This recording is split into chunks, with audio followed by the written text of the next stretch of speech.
Today, I want to share with you 5 tips for using the Sony FX30 as a documentary camera. All right, let's get into it. The Sony FX30 is an excellent camera at an affordable price with a ton of really nice features.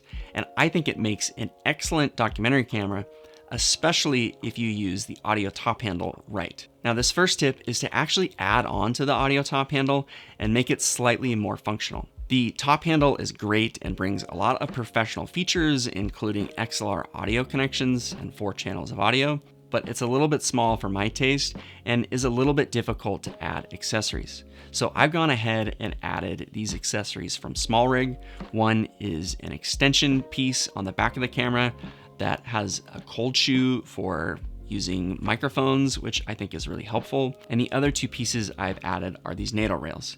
I think having NATO rails on the camera is really helpful because it doesn't really take away from how comfortable the top handle is to use, and it adds a lot of extra mounting points, and I can slide monitors on and off relatively easily. Sticking with the audio top handle, another really helpful tip if you're just using one XLR microphone is to actually duplicate that input and use it as a backup track. So there's this little switch on the back of this top handle, and if you tell it to have channel 1 and 2 set to input 1, and you have an XLR microphone plugged into input 1, this means it's going to duplicate channel 1 across both input 1 and 2. Now, this is super helpful because you can put input 1 as your primary gain setting that you're going to manually monitor and control. And then input 2 could be at a lower gain setting for a backup track, or input 2 could just be set to auto. And so if you're in a really chaotic environment where you're having a hard time monitoring audio, or you just want to have a little bit of extra headroom, setting the audio top handle with this setting is really helpful because it could save your audio from getting clipped and distorted.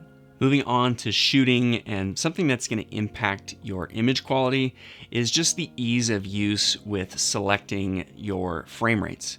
Now, one thing that is super helpful with how customizable this camera is that you can actually program both the function menu and even the buttons on the camera to pull up a shortcut for frame rates. And so what I've done is I've set the down key on the back of my camera to be the frame rate shortcut. And so this is super nice in a lot of kind of verite style shoots, maybe weddings, things where things are just moving really fast, and I don't want to have to hunt through the menus to change the frame rates to go back and forth between 4K 24 and 4K 60. And so having the frame rates programmed to a shortcut as a physical button is super nice, because if I'm trying to switch back and forth between normal filming and slow motion, with just one click of a button, I can pull up the shortcut, select slow motion, get those B-roll shots shot in slow motion, and flip back to normal 24 4K recording. Along those same lines, another really helpful tip is to utilize shutter angle, because once you have it set to the shutter angle that you want, and in most cases it's going to be 180 degrees to get the correct motion blur, you're just going to be able to set it and forget about it.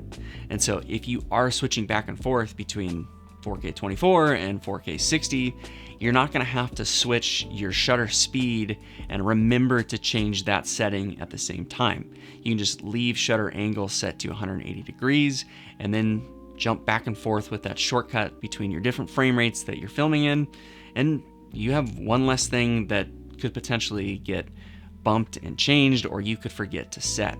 Having fewer things to worry about while you're filming is only going to help you to be able to focus more on your composition, focus more on your lighting, creativity, and the story happening right in front of you. So much of documentary work is being able to react and anticipate what is going on in front of you with the story and the characters. And so having fewer things to worry about with your frame rates and your shutter speed just makes life a whole lot easier, and you can kind of relax a little bit more and be a little bit more creative and anticipate things a little bit quicker. If you're using the FX30 in documentary and run and gun type situations, then I would invite you to check out the course that I produced on this camera called Getting the Most Out of Your FX30. There's over 2 hours of content and 19 video modules covering topics like Cine EI, autofocus, how to set up the audio top handle, and getting the best image quality possible in fast-paced run and gun environments.